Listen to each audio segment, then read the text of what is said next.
Hey everyone, before we begin, I just wanted to say that we are still continuing our Kickstarter campaign for Acephalus, the erotic tarot of George Bataille that I am involved with Acid Horizon and Penkeeper. If you're listening in November of 2024, that campaign is happening now and we are more than halfway to the goal. So go ahead into the show notes, click the link, and please support us. Okay, let's begin.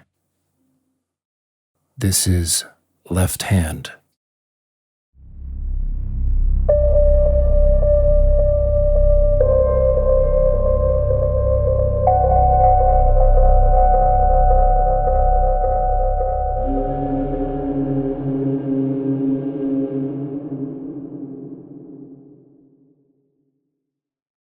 This is Left Hand. I'm your host, Sarepti, aka Craig of the Acid Horizon podcast.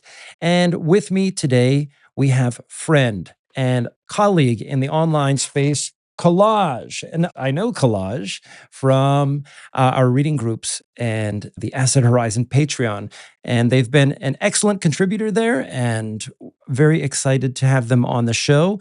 And the topic, we share interest in a particular topic in Deleuze studies, which is the overlap between Deleuze and esotericism or Hermeticism, and specifically Deleuze's esotericism and Hermeticism from his early days or his days as a somnambulist, a word we don't often get to speak out loud, but that was my first and best attempt to do so. And we looked at Josh Ramey's The Hermetic Deleuze, and we also looked at Christian Kerslake's Deleuze and the Unconscious. And I think maybe even Collage has looked at Deleuze's early forward to John Malfati's Mathesis, which was another text that we think is important in this whole discussion here. But before we get onto that, let me introduce Collage to you, and I'll have them give their own introduction. So welcome. Thanks, Craig. Thanks. I really appreciate it. So yeah, I'm Collage, kind of like an independent scholar, educator. Craig and I really bonded in the reading groups over our love for this book, Hermetic Deleuze. I know he'd been talking about it for months, probably at that point on the podcast. And I actually stumbled across it in the Works Cited page of some research I was doing for a totally unrelated project of my own. And it was that very week that I went to reading group and Craig brought it up again. And at that point, I was like, oh, I absolutely just have to read this book now at this point.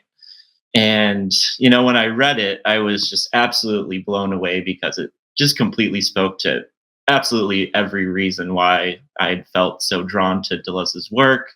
It made so much sense of my own kind of intellectual trajectory over the years and kind of brought to light a bunch of things that had kind of, sunk back into my unconscious in a lot of ways about why philosophy means so much to me. And so, yeah, this book was just an absolute revelation and just made sense of so much of what I was doing academically. And in a way was kind of a creative remembering, a sort of anamnesis about, a kind of spiritual ordeal in and of itself of kind of this process of self-fashioning and, becoming something different. So I really think this book is super important, not just for a philosophical understanding of what Deleuze is up to, but also in a political sense, because you look back historically, like so much of the esoteric tradition has had a political side to it as well. And I think that the aspect of kind of liberatory, utopian, progressive leftist politics and esotericism almost need to go kind of hand in hand. And so I think that this is a very important work, both philosophically and politically. And I share so many of the same sentiments with you. This book, Joshua Ramey, The Hermetic Deleuze, I think it was put out in 2018, if I'm not mistaken. It was a widely popular piece of secondary literature in Deleuze studies. And I think, in some sense, is probably within the top 5. And another book that we both looked at, I would also consider to be in the top 5, which is Christian Kerslake's Deleuze and the Unconscious. And I think this month has just been a real treat for me personally because I've read both of those books before, but coming back to them, it feels like reading something totally new, and you just pick up things or find new footnotes or something like that. And so this was a way to really enrich my understanding of Deleuze. And also it allowed me to uncover where Deleuze's forward to this piece of Hermetic writing by one John Malfatti. Malfatti's book, Mathesis, Philosophy, and Science. I think that's the full title of it. I don't have it in front of me, but Deleuze wrote the foreword to this when he was 21 years old. And you can actually find that foreword in another book. I don't have it here to show on camera, but it's in Urbanomics Collapse, Volume 3, which I believe is called The Unknown Deleuze. And it might even have a longer subtitle than that, but you can get the translation for that there. Just going back to the point that Collage has mentioned right off the top here, I think in my own development as a thinker, as a human being, as somebody who has, at one point in their life had an encounter with radical politics and a break with other interests like psychoanalysis and things like that. And then later in life, kind of circling back to these concerns. I had an early interest and affinity with the work of James Hillman. And then when I started getting into reading radical politics, everything from Marx to the autonomists and everything else, I kind of put that by the wayside and perhaps even called it reactionary at one point. I mean, in the case of Carl Jung, that's certainly the case. He's essentially like a centrist liberal at the end of the day. But Hillman's work, I think, stands somewhat apart. But regardless, I think there is something within that tradition of archetypal psychology that strongly connects with the esotericism that we see in Deleuze and the way that, I guess you would call it desubjectivation or revolutions within the subject are imagined, that I think there's a productive reading at the nexus of those two research areas. And that brings us back to the Hermetic Deleuze and the other things that we're looking at here. And I would say the whole spirit of this particular podcast, Left Hand, is about exploring this space. So I was hoping today we could get on to looking at some of that. And Collage, I'll pass it back to you before we get into talking about the force of symbols.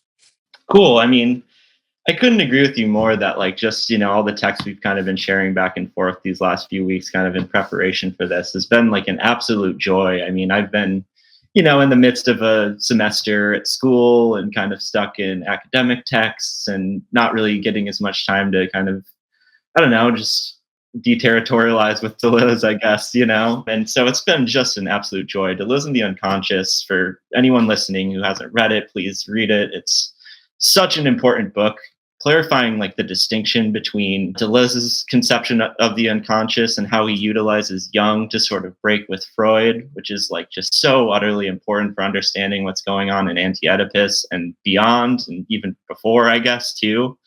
But yeah, I think that's probably a really good place to start, Craig, actually, is, with the unconscious. We read so much stuff for this. I mean, this is probably the most that I've ever read for a single podcast, but it's like being at your favorite buffet. You just don't know when to stop. But then, I found myself so overwhelmed that even as late as early this morning, I was like, I better create some orienting questions for this discussion. Otherwise, I'm just going to be swept out to sea. One of the key questions that we need to address when thinking about the role of symbols and symbols versus signs. And so we have to navigate some terminology because I actually think different authors use these terms in different ways.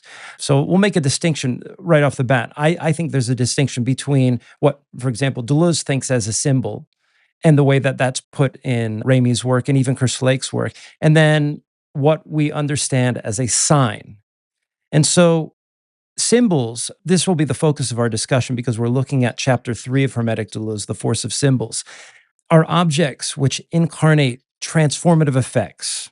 And I think it's Ramey who writes, I have the note here, but I forgot to write who actually had written this. Is there a reason to believe that the fluctuations of libido, or more broadly, cosmic forces, have anything to do with symbols or the presentation of symbols or archetypes in the unconscious? And you know what? I was the one who actually created that. This is my question. I have it in quotes here. Why did I put it in quotes? But that is the question. Is there a reason to think that the existence of symbols, or that symbols have this sort of function that's transformative in some sense? And once we understand what is meant by a symbol, then we can understand how these kind of subjective transformations take place in the social field. Now, there's a kind of Freudian or Lacanian question that could be articulated here in response to the question I made. And in fact, I had an exchange with somebody online, and Collage, I don't know if you saw this, but I engaged with it. Normally, I don't engage with this sort of thing because it just takes up too much time. But there's somebody who posted online that in defense of Lacan and in distinction to Jung, one of the reasons that the Lacanian psychoanalysis was better at the end of the day was, and that Jung's ideas were more moralized, was because he posited two libidos. Did you see that tweet? I didn't know. Didn't? Okay, I responded to it. And that person engaged with me a little bit, but I just kind of left it to like 2 or 3 tweets explaining why I didn't think that was the case. Anyway, the question, I'm trying to sort of steelman their position here. Is there a reason to believe that libido is multiple in the sense that there are distinct drives, sexual versus spiritual, or that there is a singular libido with one distinct character? As in the case of Freudian psychoanalysis, it's sexual, it's Oedipal. If the latter is true, how are we to interpret the presentation of symbols with a seemingly spiritual character as unconscious content?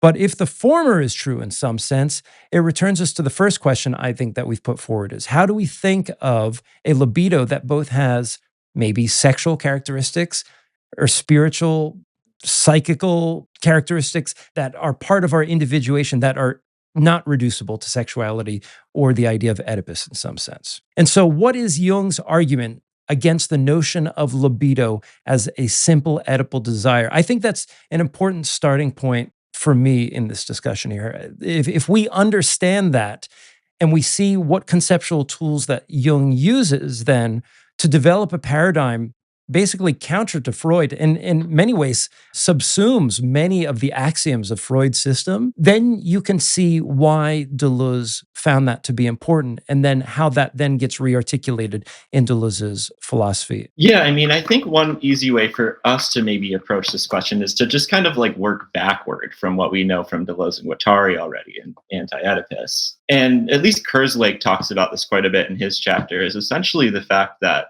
for Deleuze and Guattari, like desire invests like the entirety of the social field. And the way that Kerslake presents the two is effectively that like libido, in Jung's conception of it, this broad kind of pluralistic, but still it's weird. It's kind of like the pluralistic monistic force. It's a monistic force that both infuses a plurality of things, which I hope we can talk about that passage in ATP a little bit later. But yeah, essentially that desire is multiple, that it invests the entirety of the social field.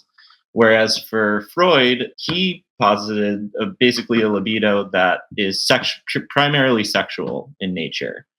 The thing that it seems that Jung objects to in that is that effectively our nature as sort of like desiring beings is so much broader than that. And this is something that, Deleuze and Guattari deal with very well in Anti-Oedipus, is saying that the complexes and repressions that Freud sort of imputes to the child are actually those that are sort of imposed upon them by the parents themselves, that it's never the child that so much desires the parent sexually. Like these are the sort of impositions of an analytic sort of frame of mind. And I think that that's one of the more interesting aspects that I found reading this treatment of Jung's theory of symbolism, is that for Freud, symbols were basically indexes to be analyzed as traces of a particular complex that needed to be solved in some way. Whereas for Jung, symbols were synthetic in that they produce new contents and that they're just basically these wild and raw productions of the unconscious that don't come pre-baked with any meaning already installed into them. And I found that super interesting because obviously the question of Kant is always sort of floating around with Deleuze, and that the way that Kerslake sort of presents this is that, the way that Freud reads symbols in dreams as things to be analyzed kind of corresponds to like, the analytic judgments that Kant will have us make. Whereas for Jung, his conception of symbols, kind of maps onto this conception of synthetic a priori judgments that actually end up amplifying our knowledge of ourselves, of the world, and create something new. And so this basically this tension between symbols that can be reduced to something already known versus symbols that amplify our experience and create something new is like really what's at stake here. And I think is super important in kind of distinguishing these two different theories of what symbols are. Yeah, I find it a little bit challenging too, because I do believe that this characterization put forward by Ramey and particularly Kerslake about Jung, I think it's fundamentally true with respect to how symbols work. But I have found that in some works by Jung, namely the Jung text that I talked about, it was a few months ago on this channel, on the alchemy of salt, where Jung does his own meditation on the meanings of salt. He does not approach it necessarily in a symbolic manner. Sometimes Jung is guilty of the same sort of indexing that Freud is, except that he's multiple in his indexing. However, and this is something that James Hillman points out about Jung, is that there is a tension there. That Jung had this scientific, ontological, ultimately metaphysical approach to the psyche. But there was also this other side of Jung that had a psychological approach to the psyche. And when it comes to the distinction between symbols and signs, the psychological approach comes down on the side of symbols in the sense that what someone undergoing something like psychoanalysis, dream interpretation, probably more particularly active imagination or any sort of like autophenomenology that involves dealing with your own dreams, all of that is an attempt at an engagement. Like if we were to do it in the sort of Hillmanian way, it would be about staying with images, engendering their sensate quality, imagining what the image is like as you stay with it throughout the day. What does the image look like in the ecology of the world that we live in, and just doesn't become something that we render to the page and becomes part of our psychological profile and self understanding and mirrors a kind of epistemology that's used in the world to index character traits for a resume or a CV or something like that. This is one of the challenges of psychoanalysis. It's why somebody like James Hillman is trying to pull out of that mode. And I think Jung does that successfully when he writes the Red Book, for example. But in his scientific mode, one might debate that he is succumbing to that tendency that he criticizes Freud for having with Oedipal reduction. With that said, I think it then becomes a question of how do we shore up an argument for the psyche being multiple, or libido being multiple, rather. Within the text that we read, Kerslake actually he points out something that I thought was a really sort of strong. It's kind of an appeal to emotion in a sense, but it presents itself as a kind of factual knowledge too. He talks about Deleuze's essay "What Children Say" that we find in essays Clinical and Critical, and what Deleuze tries to do there is to show that even in the presence of parents, or even when parents are figures in the psychic life of the child, it's not necessarily the parent that's being invested within per se. There's a whole milieu of activity that goes on that needs to be accounted for. And so I actually drew the quote out because it's brilliant. Deleuze writes, "The father and the mother are not the coordinates of everything that is invested in the unconscious. There is never a moment when children are not already plunged into an actual milieu in which they are moving about, and in which the parents or persons simply play the roles of openers or closers of doors, guardians of thresholds, connectors or disconnectors of zones." So already we see in Deleuze's language, actually this essay is probably later in Deleuze's life because this book came out much later. But we see the language of intensity and so forth, and the ontology that we've come to know and love in Deleuze and Guattari's work. But I think Kerslake's reading of that makes this point even better, which is, and he writes, it is not necessarily that anything has been repressed into a child's unconscious, unless there's been trauma. Rather, the child is continuously problematizing, asking questions of the world, and taking the latter's hesitations and answering very seriously. What does it mean to be alive? What does it mean to breathe? What am I? These questions have nothing to do with the libido in Freud's sense. And so, what Kerslake is seeking to disarticulate here, and I believe Deleuze would accept this, is that when we are children, part of our psychic life involves this investment with parents. But I can remember very specifically, and now here comes the anecdotal evidence, that me as like a 4 or 5 year old child lying in bed alone on a Sunday morning, maybe with the lights on or maybe with the sunlight pouring in, and just like meditating on the dangling cobweb in the corner of my ceiling and thinking like, what's it like to be that cobweb that just has that single attachment? What happens once it lets go? And then that gets me onto thinking, oh gosh, will I be let go someday? Do I have mortality? Will I die? And then you start examining things like the breathing in your chest and like, how's all this stuff working?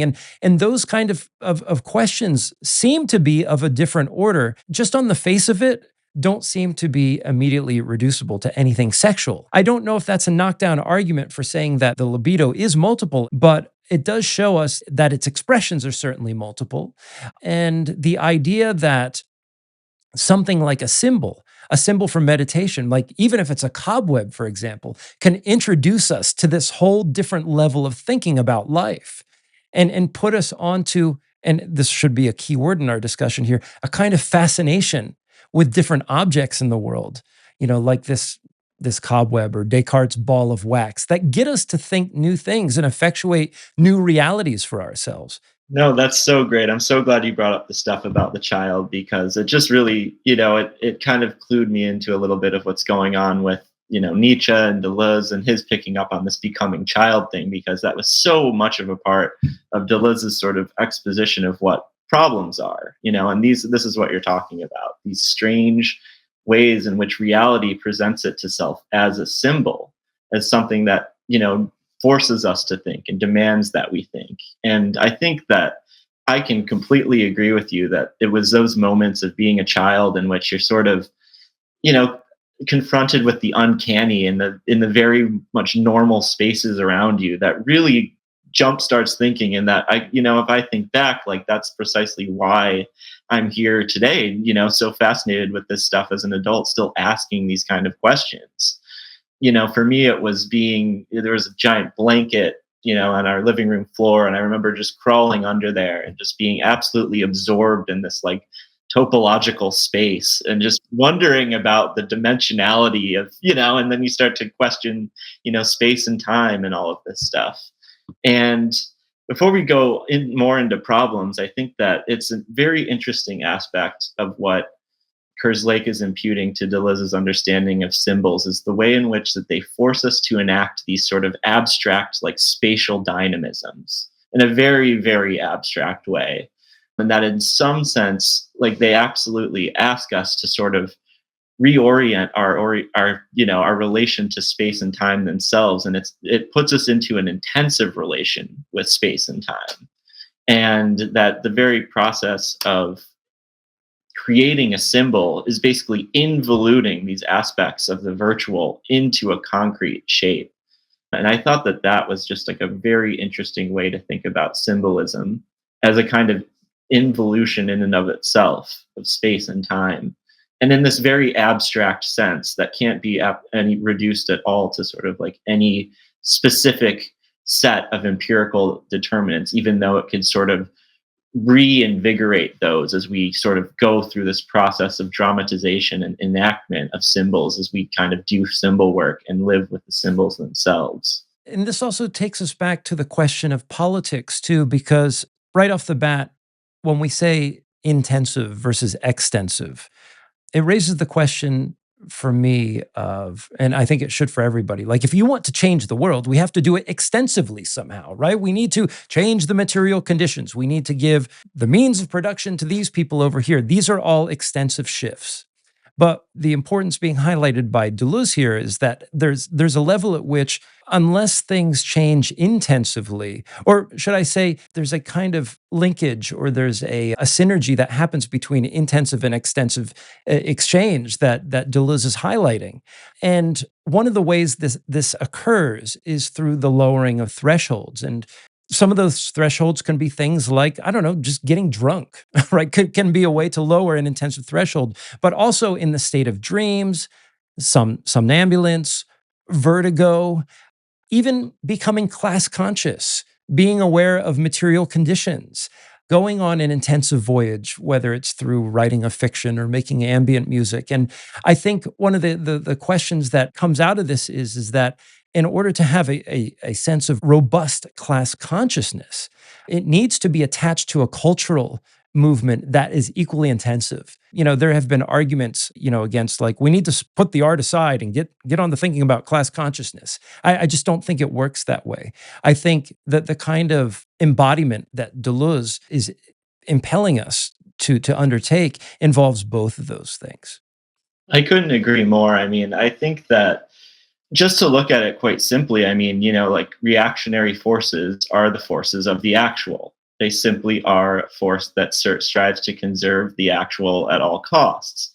Whereas, Ramey has a really great line about revolution being, absolutely a virtual process. And that because revolution is entirely metaphysical, because in a sense it's about creating new bonds between people. It's about absolutely overturning the arrangement of things as they stand currently.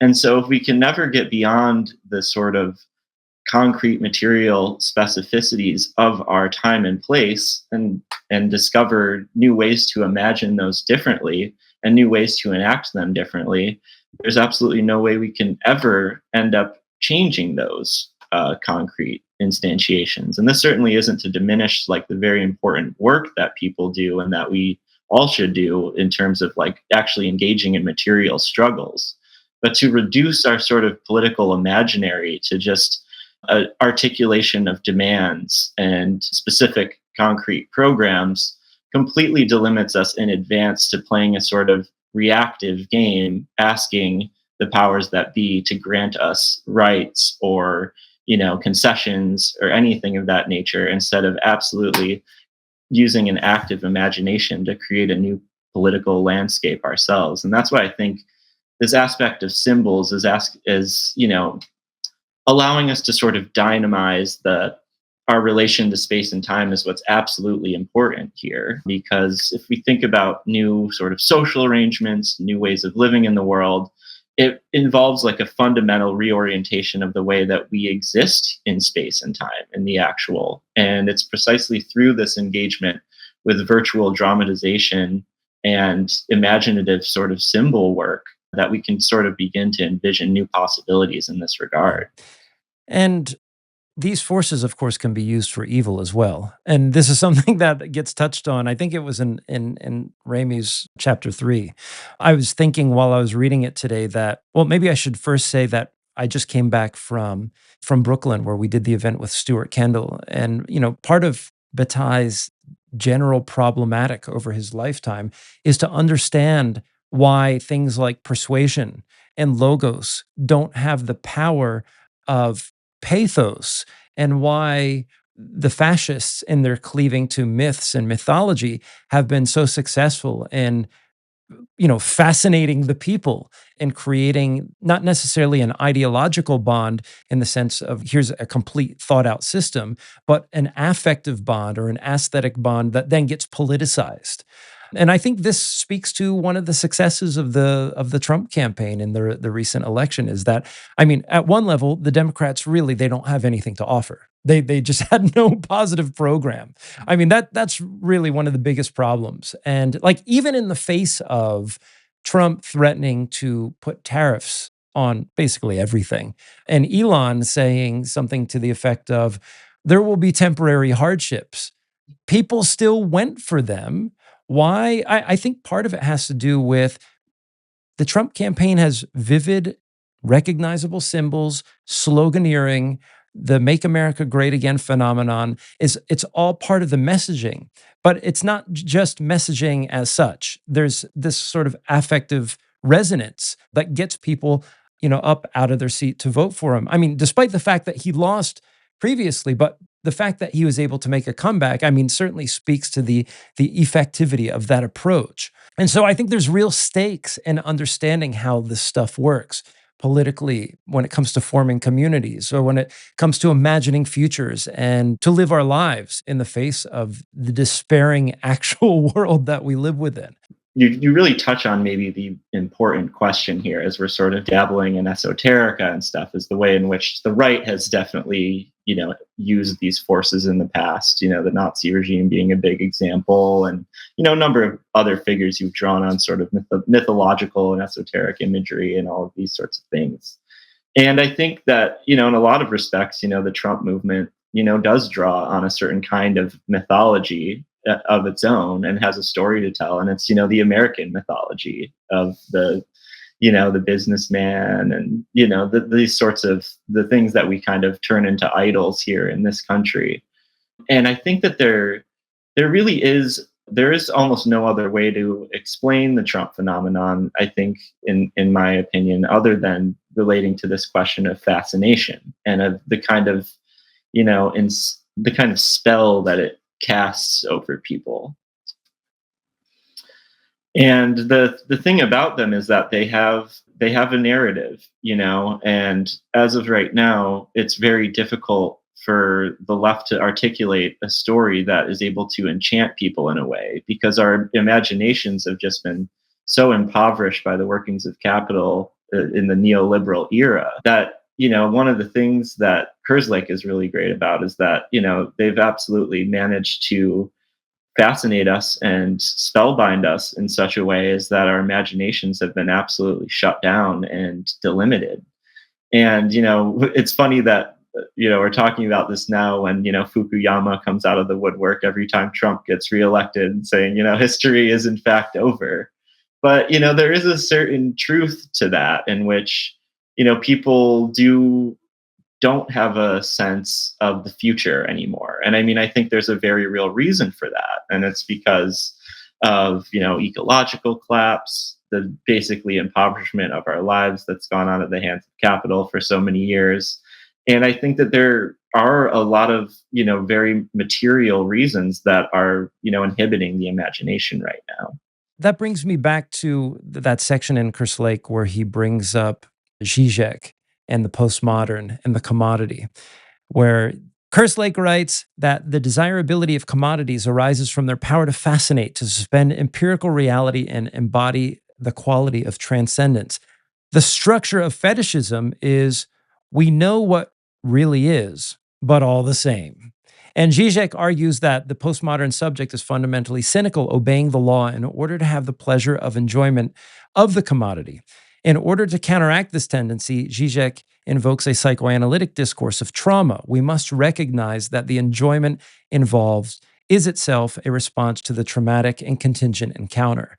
And this is ultimately, once again, I think, another articulation of those political stakes when it comes to esotericism and Hermeticism is that in a world where we are so utterly bound, I mean, where the literal meaning of to fascinate means to bind, that we are bind by the image of the commodity to the extent that we don't even have to sort of use our conscious mind to think of the commodity, that it has this ability to compel action. Like me as a musician seeing gear online and just the gear lust bubbling up and the kind of investment we put into like researching things, checking out tutorial videos, ratings, reviews, that there's a whole psychological armature around the commodity right now that runs throughout our culture. The point, so to speak, of esotericism or Hermeticism is to create the kinds of actors who are capable of effectuating a counter-fascination, whatever that means. How do we fascinate in a world where capital has really maintained the crown, as it were, of the capacity to fascinate? In terms of the Zizekian argument about the kind of disavowal that goes on, and as I think that maybe might be true and apply, and we're talking about politics, like I don't think that there are anyone, even a lot of people who voted for Trump, who are super believe that, politics itself is gonna, like, we're all pretty much on the same page about the total futility of liberal democracy at this point as just a completely worthless husk of, corporate interests and stuff like that.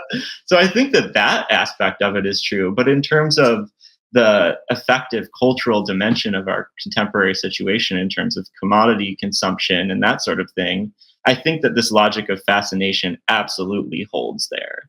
Because I'm not a big consumer myself, and I'm not like saying that in a way that like makes it and me any better than anyone else, like any less fascinated. Or maybe, I don't know, maybe I am, but I'm also just don't have a lot of spare income to consume all the time. But needless to say, like when I look at people who do consume, it's hard for me to impute anything but utter genuineness to their desire for these sorts of things. And when you see a commercial, I find commercials fascinating because I always wonder like what it is they're selling, like what is the specific empirical item that they're selling. So often commercials are just so vivid and ephemeral and have this like strange quality to them. And I realize what they're selling is almost like a metaphysical vision of something, and that they're not selling specific products. And that the product itself is almost rather like incidental. And that's what I think this fascination concept like speaks to me so well here, is that when we're consuming items, we're never buying the thing itself so much as we're buying that synthetic quality of that, as you said, it spurs you on, it creates something new in you. And it speaks to these kind of this need for this questioning, productive sort of aspect of the human spirit. But the problem with it, though, is that it always filters it into specific items, and it always filters it into a specific, canal of interest. And I think that that's one thing that really interests me about the sort of cosmic vision of esotericism, is that, we possess and are really trying to key into a kind of metaphysics or infinite that isn't sort of like the bad infinity of capitalist consumption and infinite debt. We're trying to sort of key into a sense of the real infinity and singularity of individuals, of the cosmos, of the capacity to sort of create the new. And I think that's one really interesting and powerful aspect about dealing with politics or approaching politics in this way, is that as long as we're dealing with the sort of absolute prosaicism of capitalism on a metaphysical level, we're kind of dealing with something that they can never take away from us and that they can never commodify. And I think that's what I find so powerful about all this stuff. And it makes you want to search for holes in the system or the apparatus. What are the seams that we can exploit to undermine it? And I think at the level of desire itself, there's a few things. I mean, one, the form of the commercial as a cultural meme, that on the one hand, if a commercial comes on and it's something that you have no interest in at all, it can invoke disgust. And it invokes that thought in us. Here's just, a reiteration of the same capitalist hellscape that I'm used to. It's the new Audi or the new Adidas or whatever it is that I don't like, until you see the thing that you like, and then you buy right back into it. And so the commercial as a kind of form reasserts itself, or it reinforces its own strength once it latches into a libidinal content that you like. And then it takes you through all of the rituals. And these days, those rituals have been expanded. Everything from the research of a particular item on YouTube, to looking at the reviews on Amazon, to the rumination that occurs afterwards, and then the ritual of the transaction, right? And then the possibility of buyer's remorse, like once you get that thing, and depending on what it is you get, sometimes the enjoyment can be exhausted almost immediately, and you see the real ephemerality of it, and that's when the disgust comes back. And I know that when it comes to, like, if you've studied any self-help or anything like that, one of the key factors that causes real change in people's lives is when something that they have accepted suddenly becomes the object of disgust. Like, I cannot take this anymore. And often the flip can be almost instantaneous. These days online, younger people talk about getting the ick from somebody that they're dating, like just in an instant, somebody that I was so enraptured by their image, now I have utter disdain for. And I think there is something to that. So part of the Hermeticist, or part of the esotericist challenge, is to find ways to create a kind of disgust, a kind of vileness. How can we use the base matter of this world to profane those things that we all hold in common, to be, to go back to a kind of a threadbare phrase, how can we use that to undermine capitalist realism, and kind of poke holes in this, in the threadbare layer of capital that is cloaking the possibilities and preempting us from imagining these new futures. That's what I see as being like the fundamental challenge right now, is how can we create, and this is what Deleuze and Guattari say at the end of What is Philosophy, is that it's really the creation of a new affect. It's not just an idea, but it's an emotional investment. It's a reorientation of bonds of community, habits, rituals, and everything that has to happen almost instantaneously. I believe it's at the end of Deleuze's essay, May 68 did not take place. He says that the failure of the revolution, or the failure of 1968, on the other side of that, we didn't get a revolution, but what we did get was a new standard, that we would not go back to the old way. And I think in some sense, all revolutions are destined to fail. That's what they do. But the one upshot that we do get from them is this kind of condensation of a new standard. I would be willing to accept, not as a half measure, but as a consolation at this point for not having anything else. But I think maybe that's just the way that this dynamic plays out historically and socially, is you go through these machinations of culture and history, and once an idea or a paradigm is exhausted and it erupts in revolutionary violence or something, I mean, the one thing perhaps that we can count on is that there will be a new standard.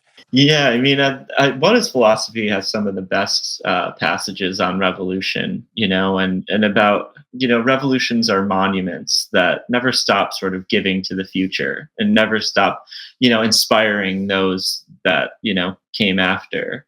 And I mean, I kind of came up in the 2000s, which was like a similarly bleak time, not as bleak as now, perhaps, but still, I remember the 2000s being just such a bland, kind of suburban Bush years, Iraq War, patriotism place. And, that was right when I was starting to read about all this stuff and, learning about revolutionary traditions. And one in particular that always really inspired me was the situationist movement, and about their desire to sort of overturn the sort of false transcendence of capitalist consumption and really revolutionize everyday life.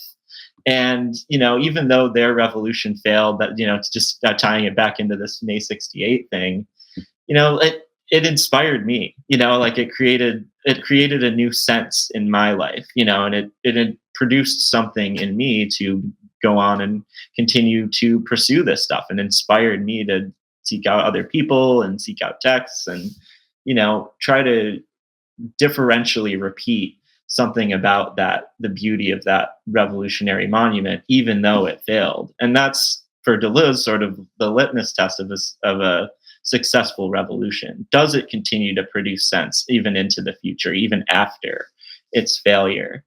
And I think that, one of the things you mentioned in your comments there is about this question of revolutions establishing new bonds of communication between people, new bonds of community. And I think so much of what's so kind of damaging about the, I don't know, the solipsistic kind of communication of capitalistic consumption and the fascination that it has over us, is that it really does draw upon these sort of metaphysical longings for beauty and happiness and joy, but it ends up filtering them towards an end, a very specific end. Whereas, in at least in the aesthetic tradition, beauty in Kant's work especially is considered something, a kind of purposiveness without purpose, which I find to be a very interesting conception of things, in that it never really orients us towards an end. It orients us towards a continuous process of playful production, a production of the new that doesn't fall into the conceptual recognition that would take place if a beautiful object of art were to sort of fall under the domain of the understanding in the Kantian schema. And I think that there's just so much at stake here about producing a sense of beauty and a sense of intellectual play that is part of the process of interacting with symbols and interacting with these sort of revolutionary monuments and conceptual personae that have come before us, and I think that that is something that is really going to be something essential for us if we're going to sort of break the spell of capitalism, is to more or less,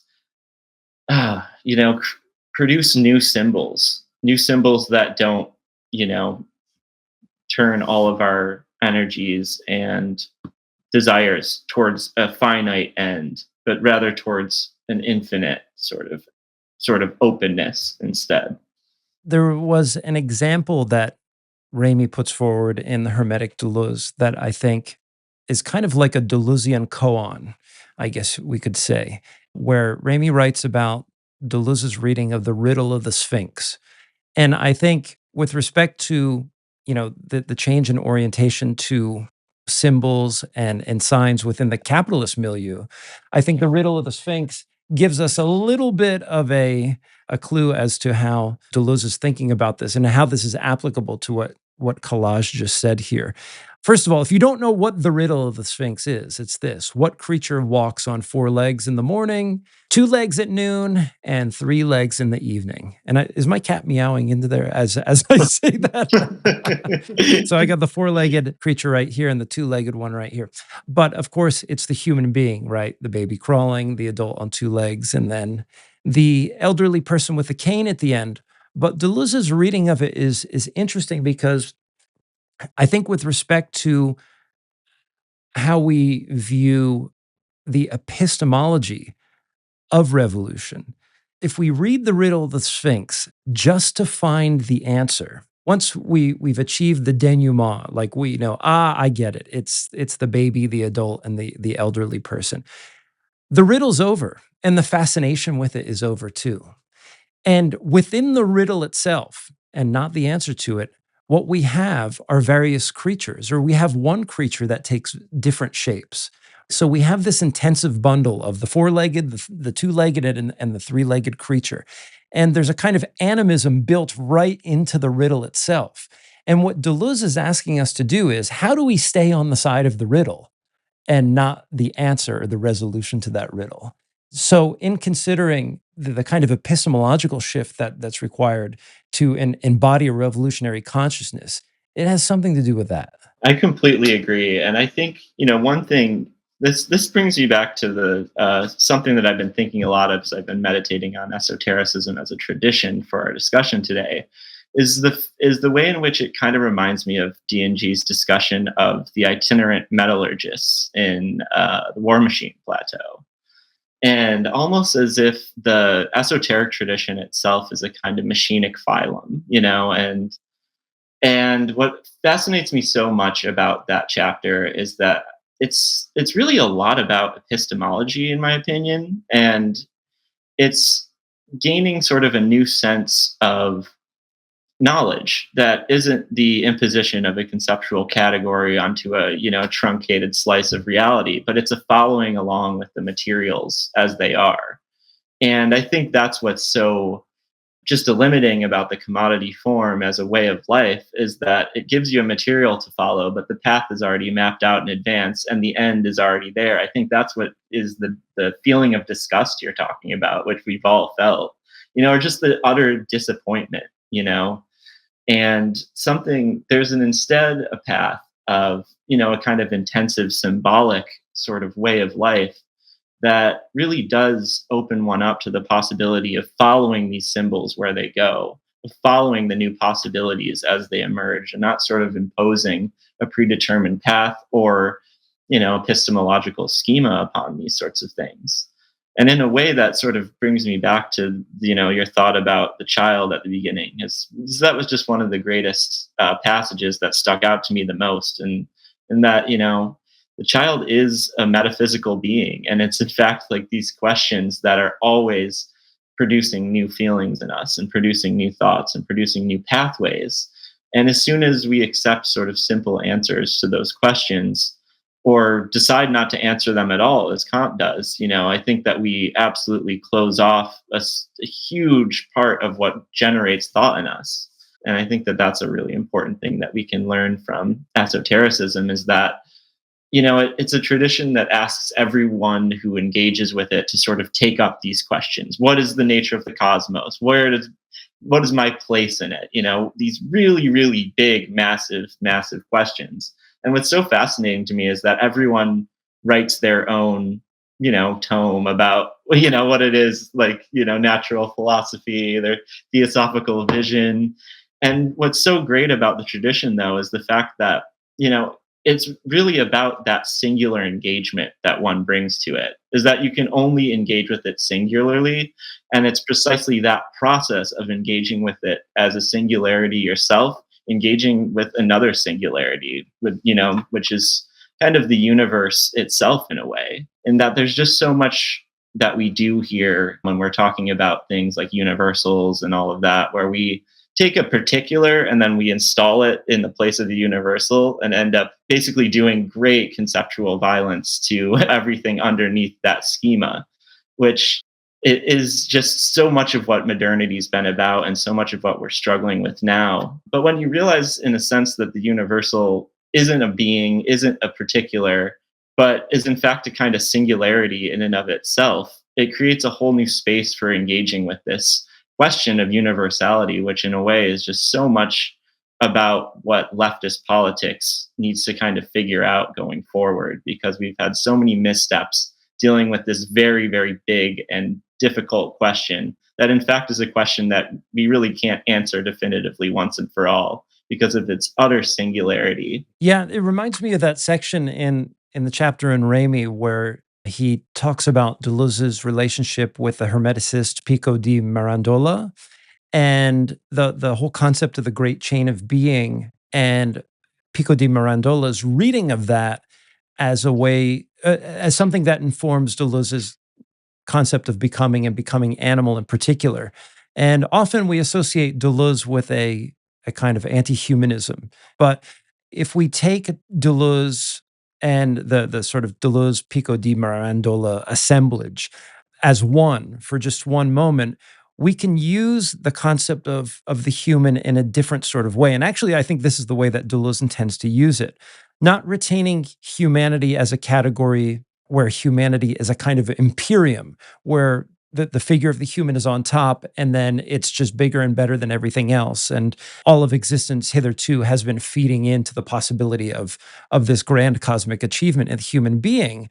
But as Ramey writes, instead, a humanity created not keeping with a particular form, but as superadded to cosmic orders. And so that the category of the human is not just a cap on top of the great chain of being, but instead, if we think about being a human as this position, which affords this rare opportunity to sort of animistically oscillate between all of the positions, that if there's anything privileged about being human, it's the ability to do that.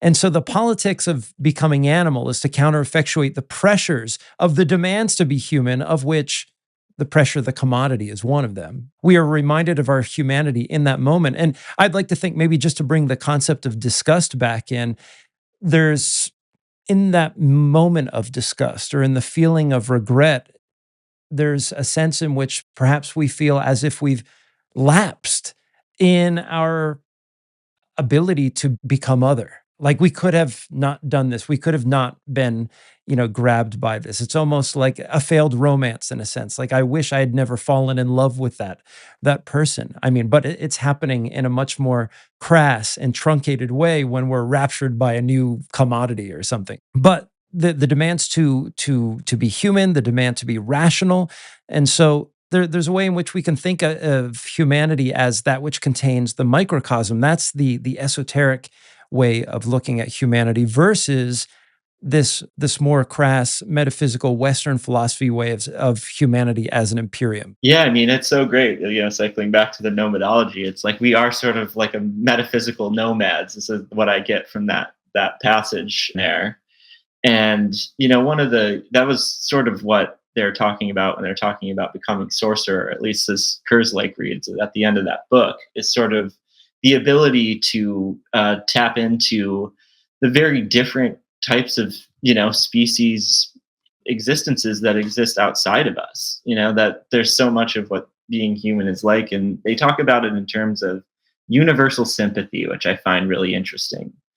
And this question of being able to develop sort of effective connections with things that are radically other from us. And I think that, just the issue of, becoming animal aside or becoming plant, doing all of these other forms of alterity, like, I don't think that we've still truly understood what it means to sort of become other along with other human beings. Like, so much of our engagement with other humans is us, imposing a standard upon them of some sort, imposing a kind of metaphysical baggage or an epistemological vision or framework upon our dealings with others. And like, there's a degree to which, in terms of human politics, we could do a becoming sorcerer and tapping into those non-discursive effective forces that attend to every being on this planet, especially our quote unquote human brethren and sisters. Yeah, that was one of the big focuses for our book, Anti-Oculus, and the research at the end, particularly regarding becoming sorcerer. And it's interesting because I think Ramey's position or Ramey's view of becoming sorcerer, in a way, reads a little bit more conservatively than Kerslake, in the sense that I think, and unfortunately, I don't have any set of passages here by which to defend this claim that I'm about to make, but it's just vibes. I'm going to give you vibes right now. But I had just read Kerslake on becoming sorcerer, and like Acid Horizon, Kerslake kind of gives the sorcerer this privileged place amongst all of the becomings as being one of the most political in some sense. And I mean, there's really so much that we can say about this, but fundamentally, the distinction to be made is that, like, if we're reading Anti-Oedipus, for example, Schreber is one of those in the gallery of schizophrenics who informs Deleuze and Guattari's theory of capitalism and schizophrenia. But it's through Bergson and Bergson's magician that we get the sort of proto-concept of the sorcerer and the becoming sorcerer as that person who's able to scramble the codes.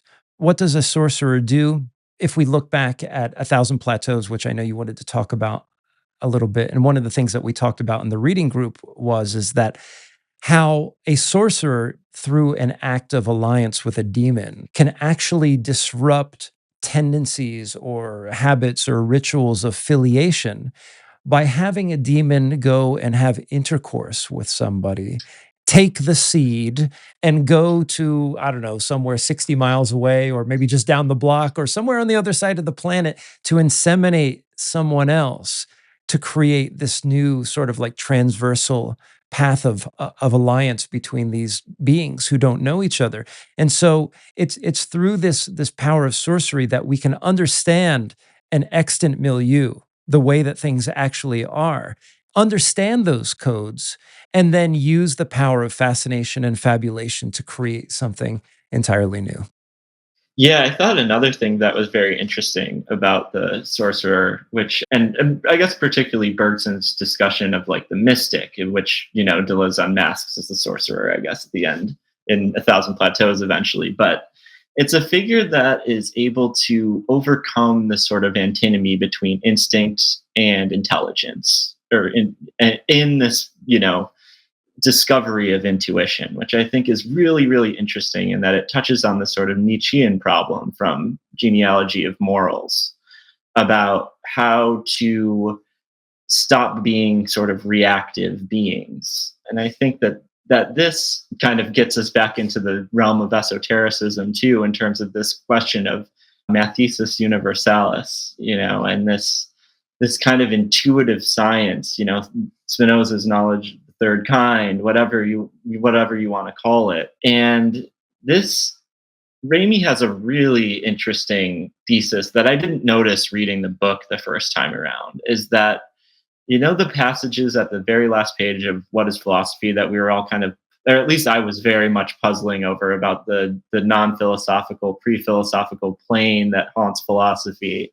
And, it's the land of, populated by a world people or brain people to come. And this is what Ramey suggests, that it's this dream of mathesis universalis, this kind of intuitive knowing, this knowing that overcomes the antinomy of knowledge and intelligence and instinct is precisely like the dream of Mathesis Universalis, a kind of symbolic absolute, that's able to key us into cosmic forces in this absolutely immediate way that takes us to, as Deleuze says of Spinoza's ethics, takes us to the absolute as quickly as possible. And it's a really, really interesting question to me, and something that it's kind of been a repressed in my own sort of like intellectual phantasm, like wanting to find this way to gain a kind of intuitive knowledge of things that doesn't rely upon simple conceptual violence, that brings one beyond the sort of society instilled instincts, but then is able to affect a more cosmic state of being. And I think that, part of this absolute transversality of the sorcerer that's able to scramble all the codes and move through all the different planes is one of the really interesting keys and starting points from which to sort of begin a pursuit like this. To that point, I think this has been, I mean, you talk about intellectual phantasm, which I think is a good term here, the sort of spectral footprint in which we stand as not only intellectuals, but those who desire transcendence of some sort, right? And we've taken up philosophy as part of this project, to understand the world, to develop a way of expressing ourselves. I mean, we can't forget the very creative aspect of philosophy. But when it comes to the realm of symbols, and I almost feel like we didn't completely or adequately flesh this out. I don't even know how to do this in just an hour. But it seems at one level the kind of psychic transformation that we desire, and maybe even the impulse that drives us to philosophy in the first place, is something that we're often left wanting when it comes to reading some sorts of philosophy. Like, imagine having this impulse to be transformed in the manner in which like the esotericists or the hermeticists wanted to be transformed, and then reading AJ Ayer or something like that. Like, it's just not gonna, you're not gonna come up the way that you want to there. But even in reading Deleuze too, like I often find myself after a long stretch dealing with a text, and any of my favorite thinkers who I think are really close to this topic, is that there is something which philosophy is want to address, or is really challenged to transform in some way. Like that's something like almost like ritual magic. Like if I could do that instead, it would have done the job, or it would have, it would have gotten that spot that I missed once I finished reading Logic of Sense. But I get that too, like whenever I immerse myself in music, for example, whether it's a night behind the sequencer, like last night, I spent maybe 2 to 3 hours, behind the sampler, trying to construct some soundscape. And it's in that non-discursive space that once I'm completely immersed within it, I get kind of closer to that intellectual phantasm that even the act of doing philosophy, reading philosophy, writing philosophy is sometimes unable to approach. But then again, too, even doing the music doesn't get you as close as you want to be.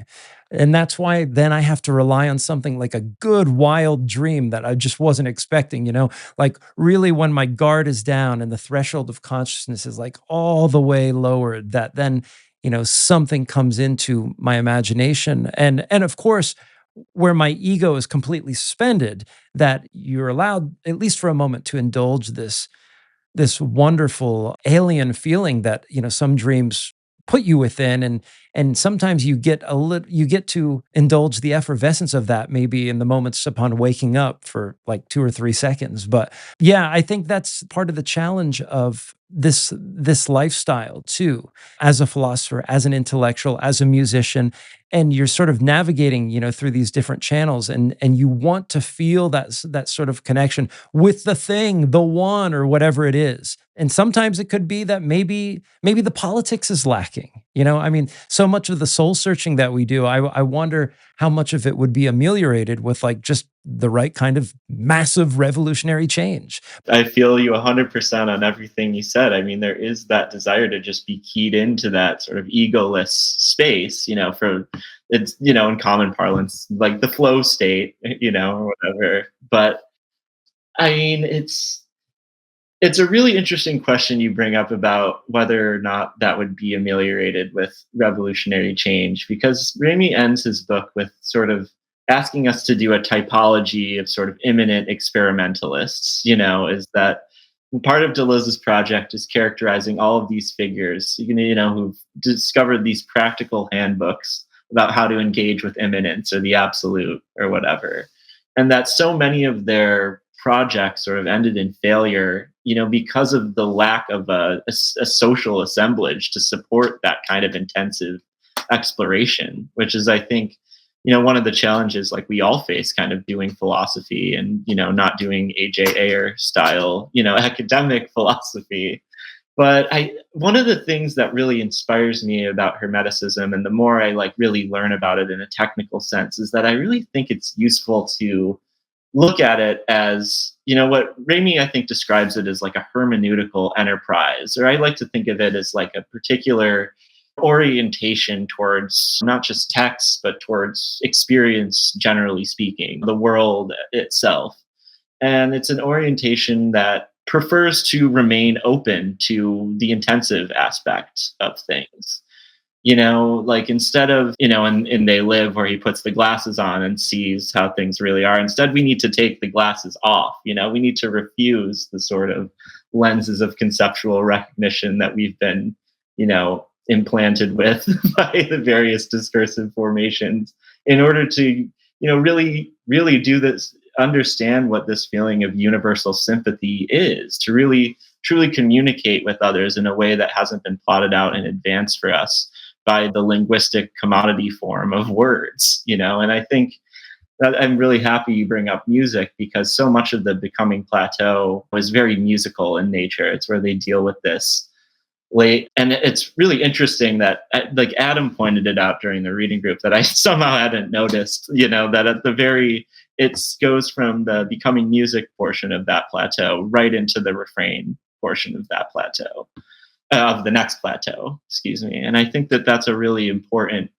thing to think about. And I noticed something too about Ramy's treatment of assemblages, and it's something that's often kind of forgotten about in that chapter, is that, the refrain itself is a kind of like involution of cosmic forces. Yeah, and I think that's really where they talk about that concept, if I'm not mistaken. But yeah, but it's a kind of bringing in parts of the outside in order to make those things resonate and communicate with each other and produce new configurations of sense.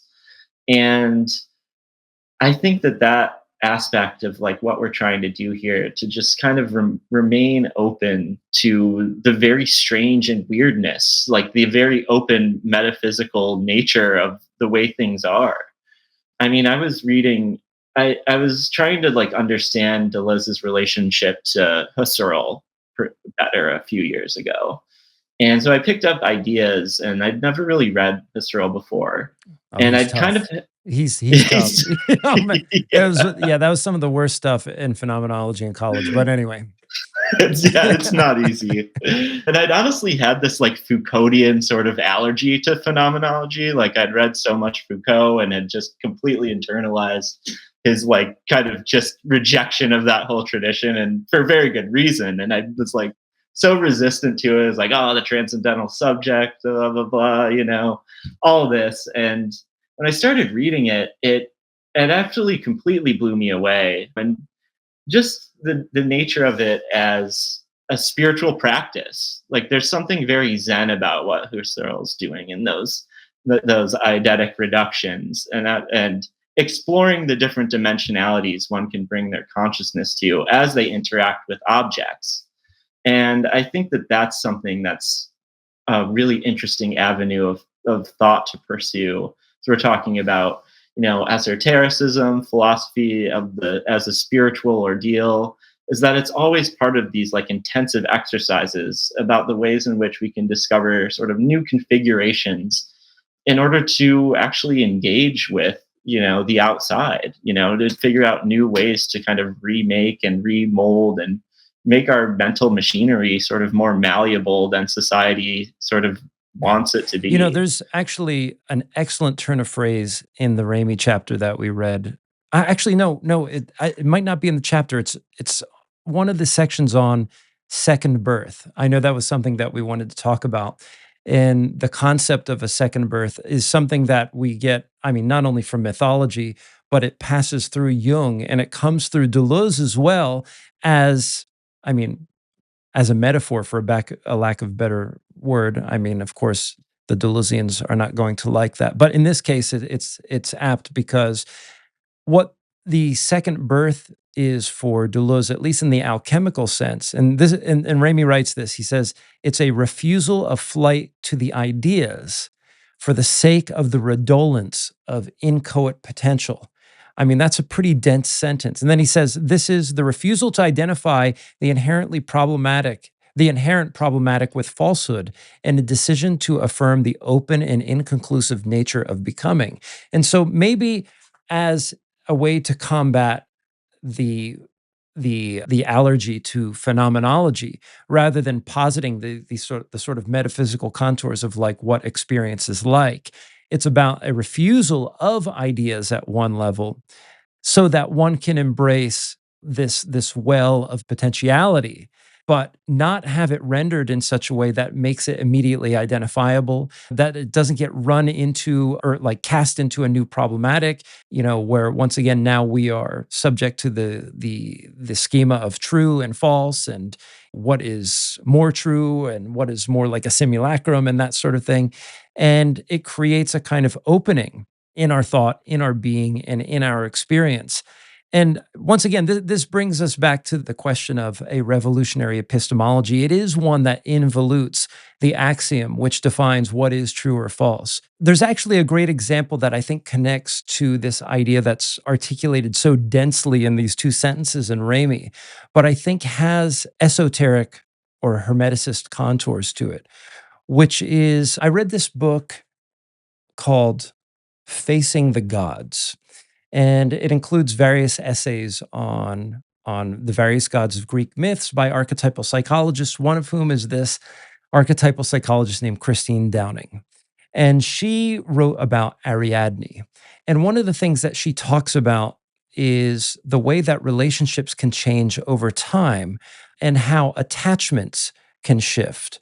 And she was in a relationship with someone at some time in the course of her life where there was a kind of codependency. And we've all had these friendships and relationships where, where the sort of pressure and weight of codependency can be so absolutely burdensome that by the time that we either break up with a person or we drift away from them, alleviating that burden feels so free. But in the case of Christine Downing, she was able to later in her life encounter this person whom I presumably she dated based on what she said in the book. But when she met them the second time, there was this sense of equanimity between them, and that codependency had evaporated. And I thought this was an excellent example to not that this directly attends to this idea of being like so bound up in ideas, or being so bound up in a certain understanding of ourselves, or being trapped by the actual. But I think it attests to the fact that despite our attachments in any given circumstance, whether it's a friendship, a teacher-student relationship, we've all had those kind of attachments that later on, by dint of our development as an individual, that suddenly we grow out of. So that when we meet that person again, we don't have that same sort of draw and attachment, and maybe even almost an addiction to somebody sometimes, like where the absence of that person would foster an absolute crisis in someone's life. And then you meet that person later on and it's just not there. And she connected the myth of Ariadne to it. But I think something like the myth of Ariadne is precisely what we're looking for when we seek this esoteric or alchemical or hermetic kind of experience, that we want to find a way to let go, where those attachments are no longer there, where the commodity doesn't have the same grip on us. And the question is, from a psychological perspective, at least what a psychologist or a psychoanalyst or an analytical psychologist or an archetypal psychologist, what they're trying to do is, in the manner or mode of the esotericist or the hermeticist, is trying to foster by use of techniques, by use of the imagination, active imagination, and so forth, to foster ways to propel us towards a mode of life or a kind of existence that accelerates us to the position of not being attached in those ways anymore, right? Like if we're in a toxic relationship, for example, we do this active imagination, we work with these figures that we've had in dreams or whatever, and it gets us out of that. Now the question is, if, you know, it stands to reason, I guess this is one of those rare instances where you can use the word a fortiori, that if that works, well, then this can work at the political level as well. You know, that there is a way that we can engage with symbols or the contents of the imagination and so forth to foster this kind of active becoming. Yeah, I mean, I've always wondered why certain like musical formations don't lend themselves as well to sort of like actual political organizing than they seem to in practice.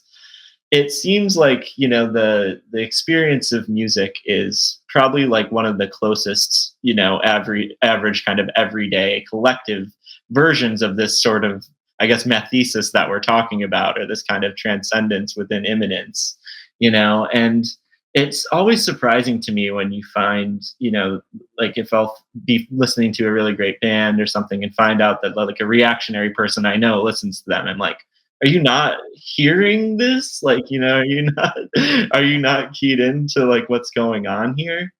And I always wonder what, I guess, what role music has to play in the sort of cultivation of new ways of living and new ways of thinking, and why even so many of these, I mean, so many of these like liberatory practices and formations are just so easily sort of recuperated by capital and sort of, sold back to us, and, the spiritual industrial complex and all of these sort of the ways in which these ideas are captured and recommodified.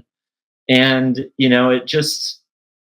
it brings me back to just the question of, you know, I guess, for lack of a better term, like idolatry or iconicity or anything, and reducing any of these things to a certain image, to an image that stands once and for all for, what it is supposed to represent, and that attaining this image will then be a kind of terminus for the seeking soul, And that quote you brought up from Ramey about a refusal of sort of putting a stop to this, this open and metaphysical process is like what's absolutely attendant, and just so important to keep in mind when thinking about these kind of political and philosophical questions, that how is it to continually foster that sense of openness and curiosity and childlike wonder at even the simplest things around us? I brought up the situationists earlier, and I think one of the things that I really took from them as a younger person was this notion of the dérive. I've honestly never quite figured out how to say that word. I think that's correct. I don't speak French, but dérive, yeah. But just the way in which you can make your own city strange, the way you can kind of weird your everyday surroundings by engaging with them in this intensive wandering, kind of devoid of any kind of map that's going to overcode the territory in your mind.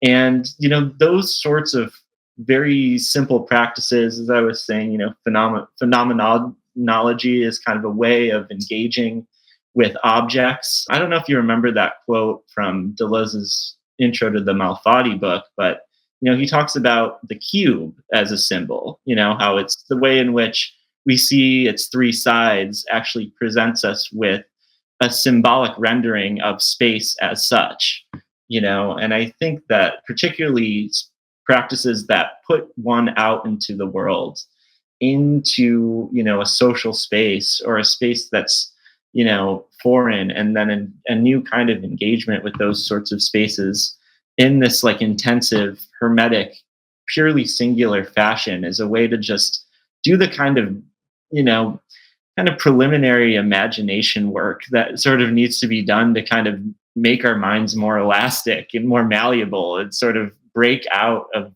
these structures that like are just begging for us to refuse them. It reminds me a bit of James C. Scott's is it Three Cheers? No, Two Cheers for Anarchism. I don't know if you've ever read that book. I haven't. I've wanted to read him for so long, though. Yeah. Where he talks about doing anarchist calisthenics.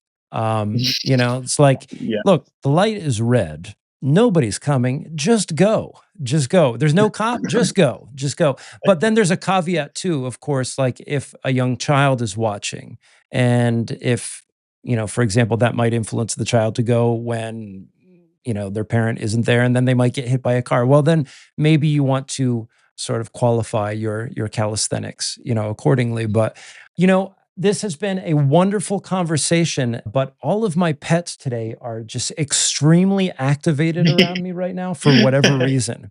I think, it's definitely content oriented here. It's the topic of esotericism has awakened them, but I'm going to have to power down. Participation. Yeah, exactly. Yeah. So I'm going to have to, they've denatured themselves is really what has happened here. Or you've affected a becoming sorcerer. Something like that, just multiple familiars. But Collage, I just want to say thanks for coming on to Left Hand, and I look forward to seeing you in the reading groups on Acid Horizon. Thanks, you too. I really appreciate you having me. Take care.